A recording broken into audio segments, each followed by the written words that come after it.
ActionFigureResource.com. Yesterday's toys, today's treasures. You're listening to the Action Figure Resource podcast. I'm Alex Shaw.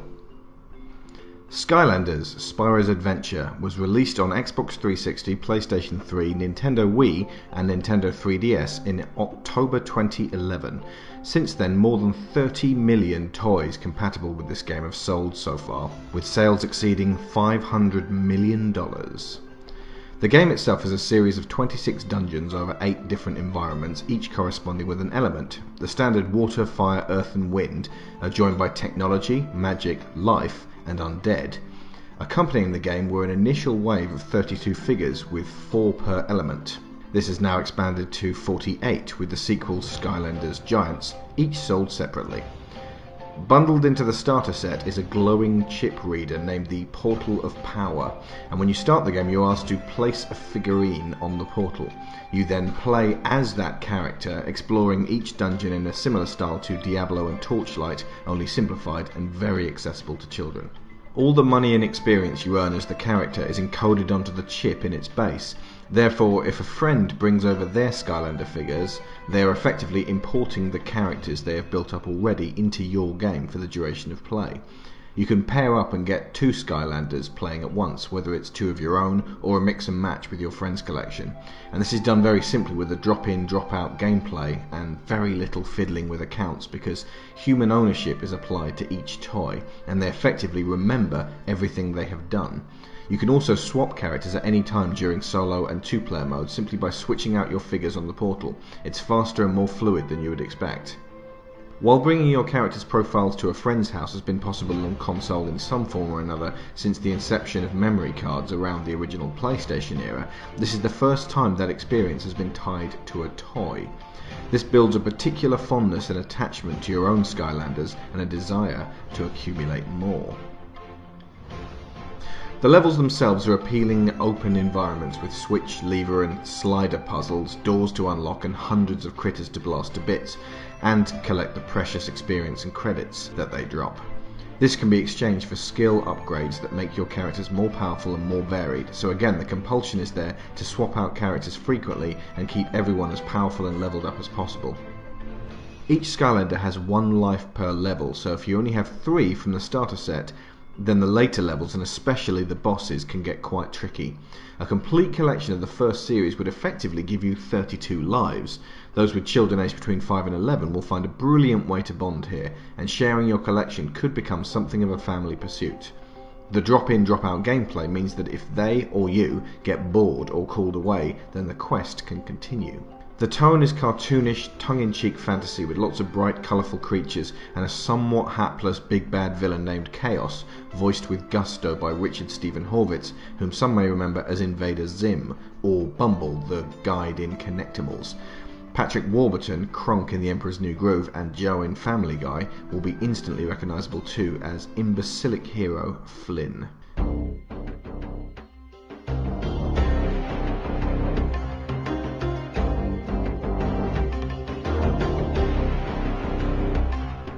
Now for the main event, the Skylanders themselves. Each is roughly 3 inches high, including the base. They are painted and detailed, and faithfully replicated on screen, with the addition of interchangeable hats that you can collect within the game to boost your armour, speed, etc. There's no articulation or accessories, but you swiftly learn that that's not the point. You get 3 specific figures with the standard game starter bundle. One is Spyro the Dragon, star of many a PlayStation platforming game. He was the recognisable face that would create a brand recognition for Activision. He's a dependable magic character in-game, with fireball attacks and a nippy flying ability which proves useful for evasive manoeuvres. Gil Grunt, a fishy chap with a harpoon gun and water cannon attacks. He's pretty slow but very accurate. And Trigger Happy, a maniacally cackling tech Skylander toting what looked like 2 Nerf Mavericks. Rapid fire is accompanied by the ability to throw a massive golden safe at your enemies. So that's 3 out of 8 elements you'll have covered already. However, you will come across gates in the game that can only be entered by fire, air, earth, life and undead characters, as well as the 3 existing elements that you have.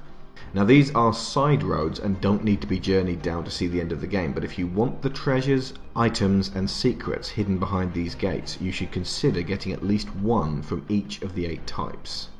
Completists will chase all 32 figures, which can be bought singly or in packs of 3. Variants include Legendary, Crystal and Glow in the Dark, none of which cosmetic differences affect their on-screen persona, but these give us rare figures to chase, collect and invest in. Seasoned figure collectors will be delighted to learn that you can still harness the characters in your game even when they're sealed and mint in the box. This would allow you to collect all of them without having to devalue any by removing the packaging. Series 1 is now becoming more scarce, especially in certain characters, so if you want to jump in, then now is the time. There is a checklist noting all the figures and available variants on ActionFigureResource. As a game itself, it's a well-made dungeon crawler that will introduce these mechanics to kids, and with each level able to be revisited at any time to root out the secrets, it should provide many, many hours of family entertainment. As an exercise in, to use a hideous marketing term, synergizing toys and video games, it may end up rivaling Pokemon. I've conducted a podcast interview with Skylanders specialist Leah Haydu of GamerDork, which goes into more detail about the experience of collecting these figures.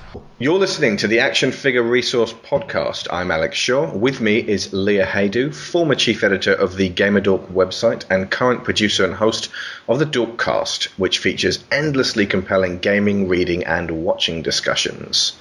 Leah is something of an expert on Skylanders, having collected all 32 of the first series and utterly completed the game, so I'm going to ask her a few insider questions to help illuminate this particular experience for us, myself included.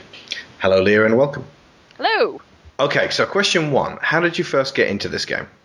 Well, I kind of resisted getting into Skylanders for a while because I suspected that the collecting side of me was going to really get into it, and I was scared of what it would do to my wallet. Partially justifiably so, as it turns out. But I had looked at a few videos and done a bit of research online just to kind of see what the game was about. And I have some friends. I used to work at GameStop myself, and I have a few friends who still do. And finally, it was kind of a question of I had a coupon that was going to get me the game plus a couple of figures for what it would normally cost me to get the game by itself, and I had some things to trade in towards it. So I said, okay, well, I'll give it a try. We'll just try 1 or 2 figures, since I can get them relatively cheap right now. And that was kind of the end for me. I ended up really liking it, obviously, and I just kind of went on from there. Just to give people a picture, what collection mania have you been gripped by before for other things? Well, I don't do a whole lot of physical collecting, but I'm very much a completionist, particularly with regard to video games. If I really get into something, I will go for the 100% completion. I enjoy games like Pokemon, which I'm going to talk about also a little bit, just kind of for comparison's sake. Mm-hmm. But I really like that kind of thing where you can go for getting more content in that way. And I kind of figured that once I started collecting them, I was just going to need to keep going. So this was your first foray of going to stores and rooting through shelves and just going, I've got to get more of this. Because effectively it's DLC for the game, isn't it? Each figure. Yeah, absolutely. And you can also purchase what actually does amount to the extra levels and things that you would normally get from DLC for this type of game. So if you get one of the adventure packs is what they're called, usually those come with a character or sometimes 2 characters. Usually it's a character and then it's a level which comes in the form of another one of these figures that you can place on the portal, and it gives you an extra place to go within the game. And then some kind of special item is usually in there as well. All right. So there's a few of those. I don't think that they have yet announced or released any for the new version, Skylanders Giants, but there were, 3, I think, maybe 4 for the original game. So it's a bit more. It's about the cost of 2 figures, but you get a figure and the extra item in the game, and an extra level for the game as well. Are the levels of similar size to the standard 26? Yes. Okay. So in fact, I think that they're numbered and fit in either after or if there are missing bits within the story, which I think there may be. I'm not sure how the level progression goes, but they are numbered and are considered to be parts of the storyline, although obviously not parts that are essential to the actual storyline. It should probably go without saying, folks, that you should check out the review of Skylanders that I should have up on the site as well, because that'll give you a bit more background into what this game is about, and maybe check that out, then come back and listen to the rest, because we're going to go properly in depth here. Okay, so to give the folks at home an idea of what to expect, what previous titles you can talk about Pokemon now if you want, is Skylanders similar to? I was going to. I know. I think that my stock description for Skylanders, for people who maybe haven't played it before, is that it's a bit like Pokemon meets Diablo, because it is kind of a dungeon crawler, a simplified dungeon crawler, where you have set levels, you have a bunch of characters with different abilities, and they each have 2 abilities, or possibly 3. You can take them down different upgrade paths, so you can customize a little bit what they do. You don't have to worry about things like gear, which some people will like, some people will not like, but you can upgrade, as I said, the characters themselves, and you level up, you get treasure within the levels, and you can get special moves and hats. There are hats. But you have... The Pokemon comparison, I think, is pretty obvious. You have up to 32 different characters within the original game, and then the Skylanders Giants expands that. But you have just basic mechanics. I won't go too into depth because, as you said, there is the review up. But basic mechanics, you have if you're playing it on, say, your Xbox or your PlayStation, you have a portal that will plug into your USB port on your system. Mm-hmm. On this portal, you can place any of these characters at any time, which is really nice, and that's something that I really like about the game, is that there is no wait time to swap things out. You don't have to load in and load out. You don't have to be out of a level. There's no messing around with accounts either, which is great. It doesn't like communicate with your account. It's all stored on the actual figures. Right. It's near-field communication is the technology that they use within these characters, which, as I understand it, is there's essentially a little chip in the Skylander somewhere, and when you get them close enough to the portal, it reads that chip, reads the information that's stored on that chip, and I suppose can write to it or can store information as you level, which is kind of nice because that means that if you happen to own the game for more than one system, like I actually do, I own it for the Xbox 360 and I own it for the 3DS, which is a different game. More of a platformer, isn't it? Yes, it is. It is very much a platformer instead of being and it works a little bit differently as well, because you don't have a USB cable or anything that's physically connecting your portal to the 3DS if you're playing that way. Mm-hmm. It's an IR port, so you can't swap out at any time, which took a little bit of getting used to, because when I got the 3DS version, I had already played the 360 version, so I was kind of used to that. You can only store 2 Skylanders on your system at a time. You can swap them out, but you have to be at at one of the save points or at the hub world. So when you do this swapping out, you kind of have to point your 3DS at the portal and make sure there's nothing blocking it, and that you hold the system still. So it's a little bit more awkward that way, but it does still work. And it saves you having to go on I'm assuming if you're on the bus and you actually whipped out your your portal, it would be you could actually do it there, but it's a little bit unwieldy. Yeah, exactly.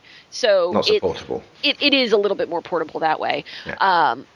But what's nice about it is that even though these are different games, if I take characters that I have already leveled up in the 360 version, I can take them over to the 3DS version, and they will retain all of those levels and some of the skills. Things differ a little bit because, as I keep saying, it is a different type of game. And some of the skills and those kinds of things are a little bit different. But a lot of the work that you do and a lot of the time that you put in is transferred between. And vice versa. If I take a character that I have now actually put time into on the 3DS version, I can bring it back to the 360 version and it will have whatever progress that I've made. That's great. Yeah, it's kind of cool. I did know that it was cross-platform, but obviously since my PlayStation 3 died and I don't have a 3DS, it didn't immediately strike me as something I could use. But if I did have a 3DS, I'd probably get it. As I understand it, it's more or less the same for all of the consoles, but the portable version is pretty substantially different, and I actually liked it too. It's got more of a kind of I don't think they're actually stars, but you can go through and complete different goals and this is another thing, I 100%ed the 3DS version because I have that problem where I just have to keep going. So I think a lot of our listeners are going to have a similar kind of completist. I didn't do that with I don't want to say obsession, but well, it's a good obsession. And the other bonus of this is that you can literally take your action figures round your friend's house and play with theirs. So you could chuck your stealth elf into their game, and it will literally be the one that you've been playing with. Yes. It stores, along with storing whatever completion that you've accomplished on your Skylander, it also has some basic information like whose Skylander is this. You can clear that, so you can resell these figures, or you can give them to people, or do whatever you like with them. But if you, as you were saying, if you were at a friend's house using that, it's not going to store that completion to their Skylanders. It's going to store it to yours because there's a record on there that says this is yours and not theirs. Yeah, which kind of keys in with some of the most basic instincts towards action figure collecting and sort of bringing them around to friends' houses to play. That's a really great idea, and something that I don't know if kids still do that today. But. Well, my one real problem with the game is that there is no online play. Yeah, it would have been nice if you could have helped me through a few of these levels. And I have a couple of friends who actually do the collecting thing as well, so that would have kind of been nice to be able to get into games with them. And I think that a lot of, well, as you were saying, I don't know how. I think that a lot of going over to friends' houses has been replaced, for better or for worse, with online communication. Yeah. So that may have been pretty popular if they had included that as a feature. Yeah. But they didn't, so. And the unfortunate drawback is that the person I know who likes Skylanders the most happens to live 2,000 miles away, so. Yeah. Yeah, well, hypothetically, could they implement that in the third Skylanders game? Because I'm assuming you'd have mentioned that if it was in Giants. You know what, I actually haven't started Giants yet. Oh, right. But I don't think it is. I'm actually looking at the box right now. Let's just see if I can say. It says Xbox Live. No, just Friends and Achievements. Right. So, there's got to be a reason why that isn't the case, though. Is it purely to encourage people to actually focus on the physical? I'm really not sure. Maybe that would seem to make sense because they are putting a lot of stock in the fact that you have to have these physical things in order to get the most out of the game. So maybe that's it.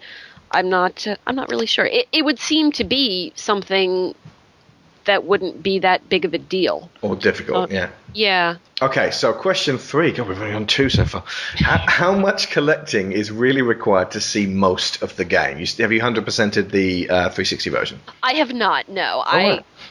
Well, when I first started really getting into the collecting part, some of the Skylanders, and still I think, some of the Skylanders were extremely difficult to find, and I was at a spot where I didn't get some of the, because I think that in the first run of them, they didn't actually release one from every element, and really the only content that is shut off to you, other than character-specific stuff, which they do have, they have kind of arenas and challenges and that kind of thing that are character-specific, but through the main game, the only things that are really closed off to you if you don't have particular Skylanders there are gates that you can only get through, and none of them are completely storyline based. So these are not like you can't progress any further in the game unless you have this guy that. They don't block off the actual completion of the game, but it's all sort of side alleys with goodies at the end. Yes, exactly. And if you don't have a character from a particular element, like from wind or from magic, you can't open that gate, so you can't get to whatever content is behind it. So there were a couple, I think, life and wind I didn't have for a while, and so I missed a few of those early game. Late game I got, as I got more figurines, I could kind of see more things, and I didn't complete all the battle arenas or any of that kind of stuff, but I did put a lot of time into it.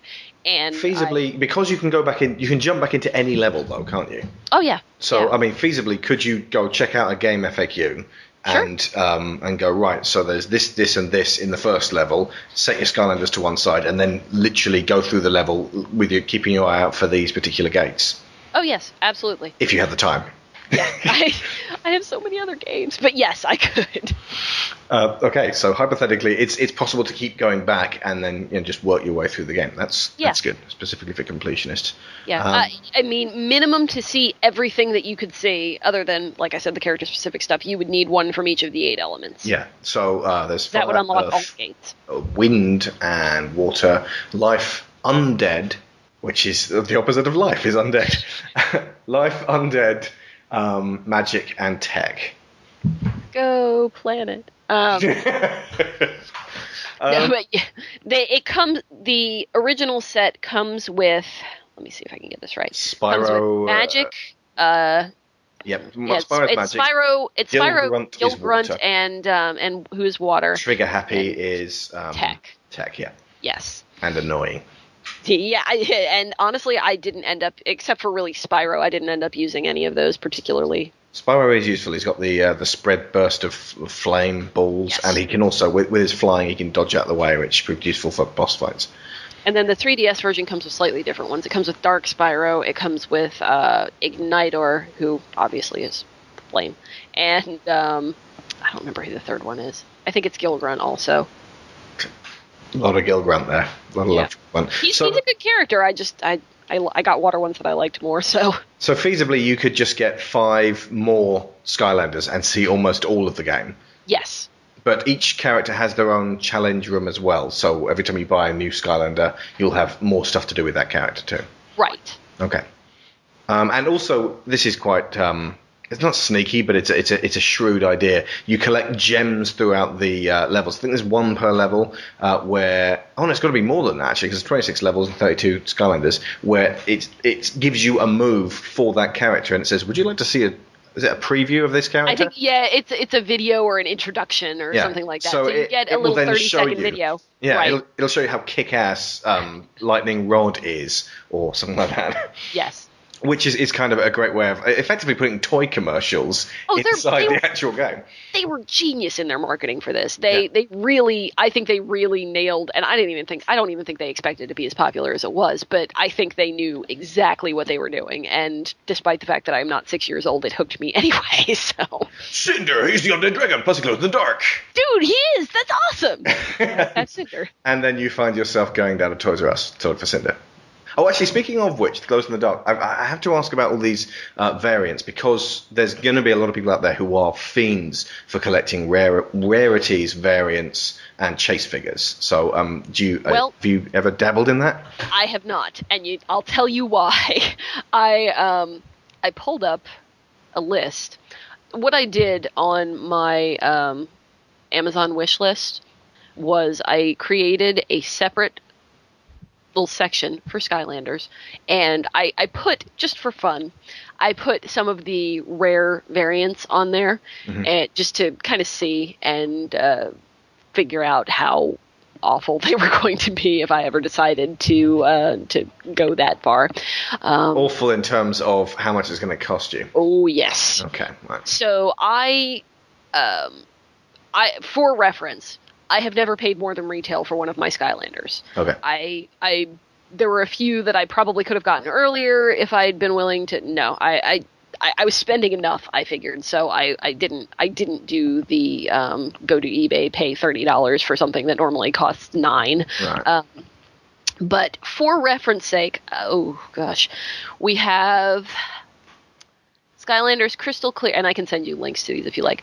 Skylanders Crystal Clear variant Whamshell character, $399. Oh, for goodness sake. Skylanders Spyro's Adventure character pack Gold Chop Chop chase figure, mega rare, $349. Okay, well this is actually important because a lot of people listening will actually be professional figure collectors who will want to buy these. Yes. And I mean, these are just Amazon. I have no idea what the prices are like anywhere else. Skylanders limited edition Cinder, Toy Fair 2012 purple sparkle dragon, $299.99.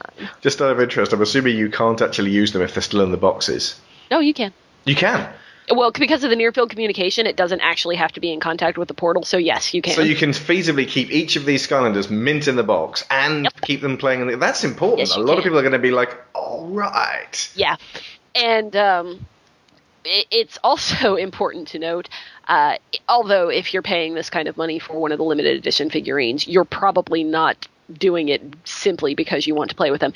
These do not do anything extra or special in the game. No, they're literally the same as the regular kits. Yes, yeah. if you buy your $300 Purple Sparkle Cinder, it's going to be exactly the same as the $9 Cinder that I bought at Toys R Us. Continued in part 3. Question 4. The entire first series collection must have cost you quite a bit. Do you know how much it was? Well, let's... Or do you not like to look directly at it? I don't. It's kind of like the sun. So if they were actually... It depended on where you bought the figures. Skylanders on Amazon were $7.99. If you got them at GameStop, they were $9.99. You have Prime, don't you, on Amazon? So that would be nothing for postage. So that's right. important. So if you call it $8, say, for each figure, there are 32 figures. Minus 3 for your starter set. Minus 3 for the starter set, but plus... However much the starter set cost. Starter set was... I think it was $69.99. Oh my god! Right, and same again for the 3DS version. Seriously, $70 for a 3DS game? Yeah. Well, I think the 3DS version must have been $10 cheaper. It must have been $60. 29 times $8 is $232. Plus 70 is $302. Plus 60. $362. Hang on, we're not done. But you don't have to buy the 3DS version, folks, if you don't want to. Skylanders Adventure Packs. I'm looking up how many of those there were. Oh, right. There were 4. There was Darklight Crypt, Empire of Ice, Dragon's Peak, and Pirate Seas. Those were $19.99 each, but each one of them came with a figure. So you can subtract 4 figures, but then add $20 times 4, so $80. Sweet Lord. Okay. I don't like to so it's not cheap, but again, a lot of people listening will be used to the chase, will be used to obtaining large amounts of figures, and actually $8 is really pretty cheap for action figures. Right now it depends. For the original Skylanders figures, it depends on what you're looking for. I'm trying to kind of... Skylanders figures. It looks like they're mostly still in the same... It depends on which ones you're looking for, because some of them are, again, more difficult to find, obviously. But I'm assuming whenever this is going out, just strike now if you want to start getting Skylanders. Don't wait on this first series. They're going to go up and up. Yeah. And especially if you want to get them to speculate, get them now and then keep an eye on the market. Question 5. What can you tell us about Skylanders Giants, aside from the fact that you own it? Yeah, I have not started Skylanders Giants yet, so I can't speak a whole lot to how it plays or what the differences are there. But it's not just a whole bunch of new figures and you can't use your old ones, though, right? No, you can use your old figures. There are new figures, and there are also a new run of the old figures. So Series there are 2. Yes. Series 2 figures. So there are, I believe it's... Let me double check this. They're like remolds. They're not just repaints, they're remolds of each one. So it's... they're all solid figures. They have no articulation, so it's a case of that they have to resculpt them. I'm just double checking. So there are, in each element, there's one new Skylander regular sized, and then there is one new giant. Right. And so in each, previously there was 4 per element. Now there's 5 per element plus a giant. Correct. Okay. And the rest of them are either reissues, so the Series 2 ones, or they are what's called light core figures, which are essentially the same thing except that they light up when you put them on the portal. Oh. So as far as I know, inside. Yeah, exactly. That's pretty good. So I'm not going for all the reissues. I just want the new characters. Okay.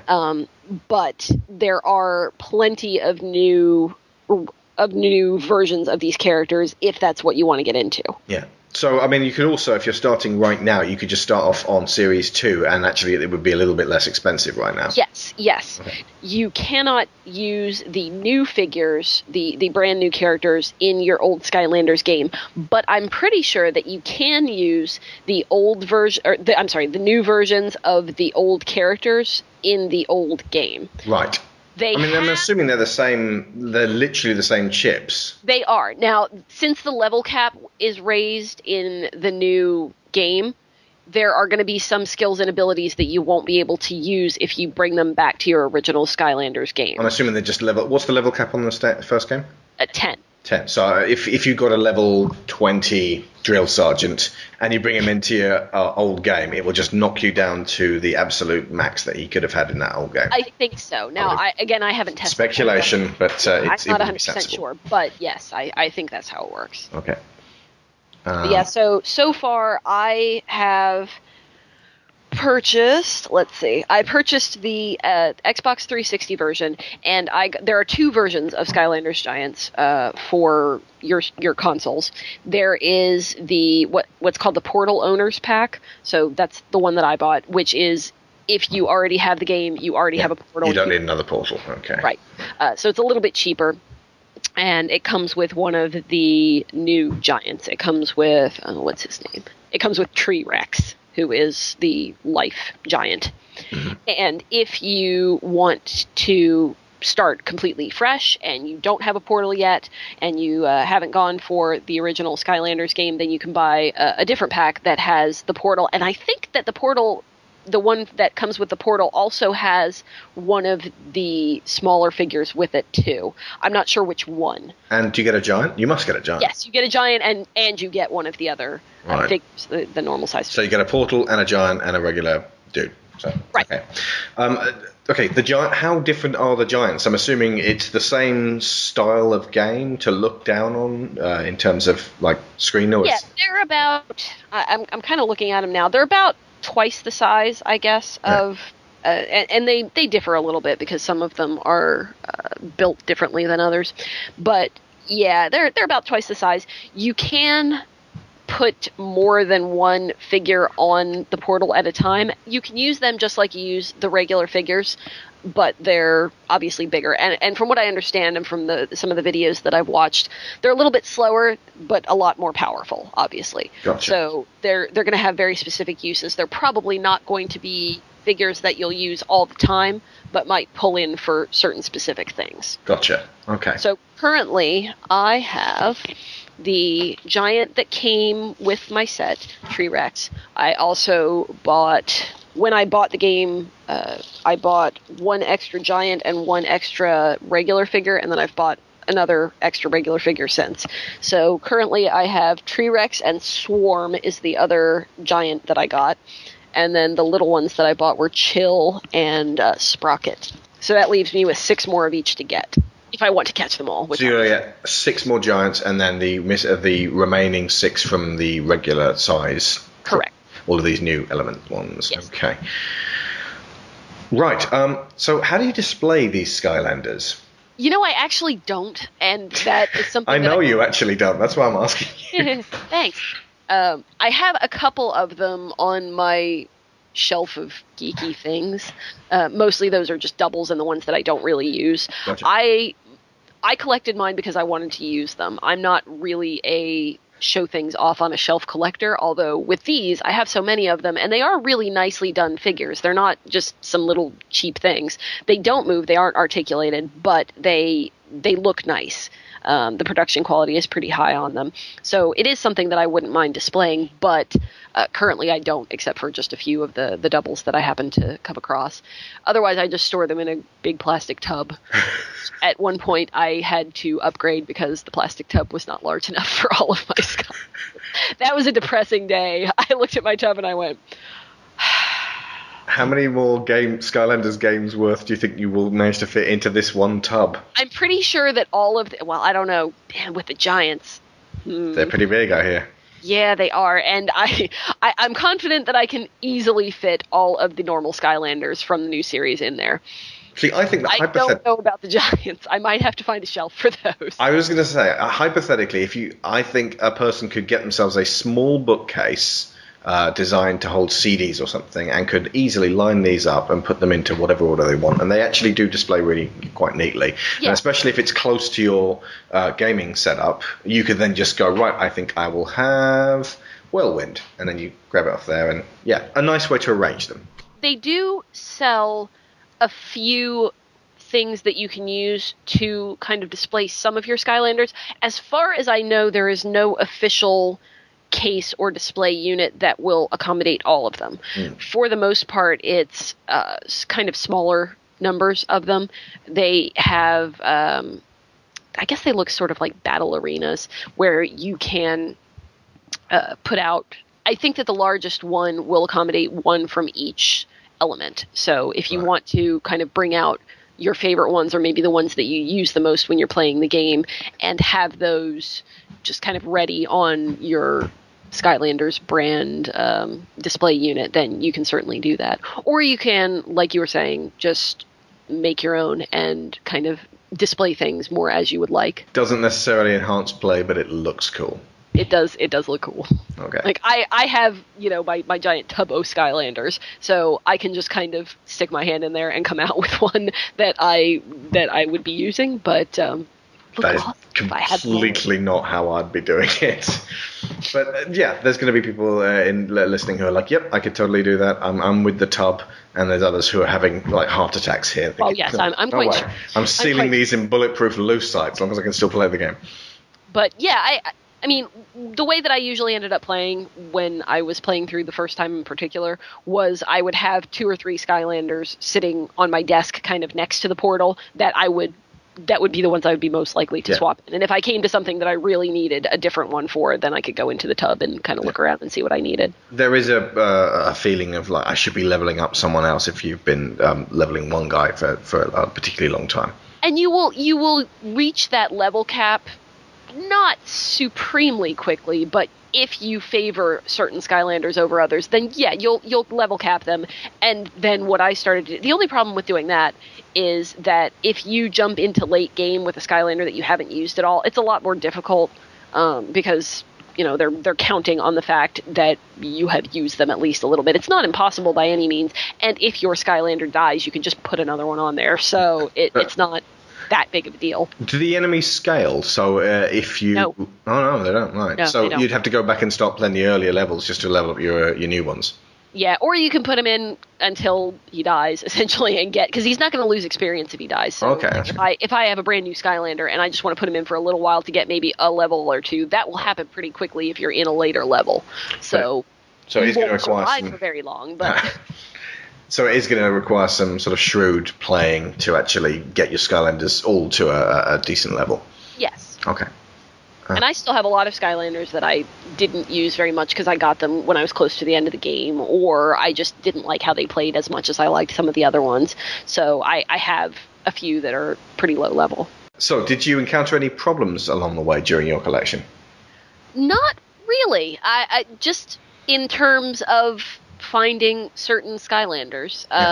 Some of them, as I said, were more difficult to find than others because I would not pay some of the frankly exorbitant prices for the original, just regular, non-special edition Skylanders. Were going for some pretty, to me, insane amounts, and I did not want to pay that much. So the last one that I finally came across was Whamshell, which apparently is a very difficult one to find, and I managed to get a hold of a figure that was listed as pre-owned on Amazon, but actually was in the box. So I haven't checked him yet to see if he has any data on him, if maybe somebody was using him while he was in the box, but I don't care. I just wanted the figure, so I was pretty happy with that. So do you have a top 3 which you could recommend to us?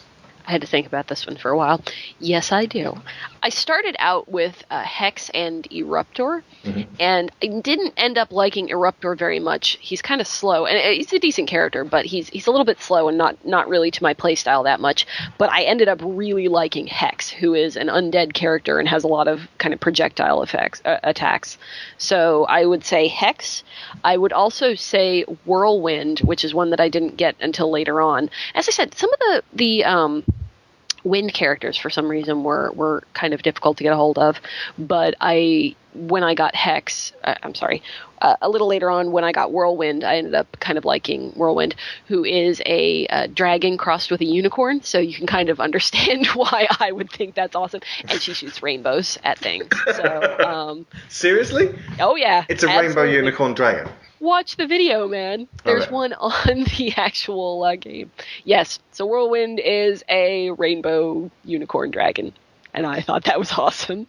And so just purely on that alone, I would say Whirlwind. And my absolute favorite Skylander has got to be Drobot, who is a dragon and a robot, and shoots lasers from his eyes, shoots gears from his wings. So not only is he awesome, he also breaks things very effectively. You're into dragons, which are also other things that shoot stuff. Well, there's a lot of those in this game. That is true. That is true. Let's see. We've got a moment, please, while I consult the list. Well, we've got Cinder, who is a dragon who is also undead. We've got Dino Rang, I think, is also a dragon who also has boomerangs. Drobot is a dragon who is also a robot. Flashwing appears to be a dragon of some kind, but I don't have Flashwing yet, so I can't definitely say for sure. Hot Dog looks like a new one. Yes, Hot Dog is a new one, and I don't think he's even dragon out yet. Fire thing. Yes. Let's see. Sonic Boom is a dragon that is also kind of a griffin or an eagle. Spyro is just a dragon, I believe. Sunburn looks pretty griffin-y, dragon-y as well. Sunburn is a phoenix, man. Oh, sorry. Yeah. And then Zap looks pretty dragonish as well. Yeah, Zap and Warnado both dragon-based, and then Whirlwind, of course, dragon/unicorn. I can see this thing going on for years, and the roster of Skylanders growing and growing and growing, and yeah, in reverse proportion to your bank account. Oh my god. I don't like to think about it. Why did you have to do numbers? I'm sorry. Let's just tell you what. Let's just focus on this last question. Is there any advice you can give to someone just beginning with a starter set? I'd say watch some of the videos if you are playing and want to see how different characters play and who fits your play style. If you're not going to go for being a kind of hardcore collector, and if you don't want to have all of the Skylanders and you want to decide which ones you think you would like, then check out some of the videos and some of the play things. And there's information a lot of places on the internet that you can find it, and I would say just look that up, know what you're doing if you decide that you want to kind of specialize. Okay, thank you, Leah Haydu. If folks want to hear more of your dulcet tones, where should they go? Dulcet tones. I co-host a show called Dorkcast, which can be found on gamerdork.net. We are releasing our 5th episode today, and there is a fairly extended discussion on some very interesting topics, such as... Should I actually say? Do you want I don't know. It seems like a remarkable clash against everything we've been talking about. Okay, well, let me put it this way. We are releasing our 5th episode today, and our general format is to talk about video games, books, and movies all in one go. And sometimes we get into some very interesting discussions, as we did this week. And I've been Alex Shaw, and if you like movies and video games, be sure to check out my site, Gonzo Planet, and its accompanying podcast, Digital Gonzo. And just to promote my podcast itself, we just finished an extended series of shows on The Legend of Aang and The Legend of Korra. Then we did Firefly, which you were on, and we're currently doing the Lord of the Rings movies. So if that sounds like your kind of thing, Gonzo Planet. And of course, I'll be back with more toy collecting related news, reviews, and interviews very soon on Action Figure Resource. See you soon.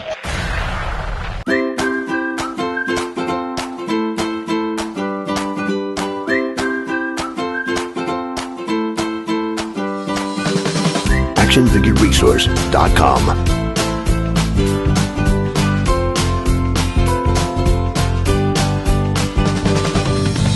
Yesterday's toys, today's treasures.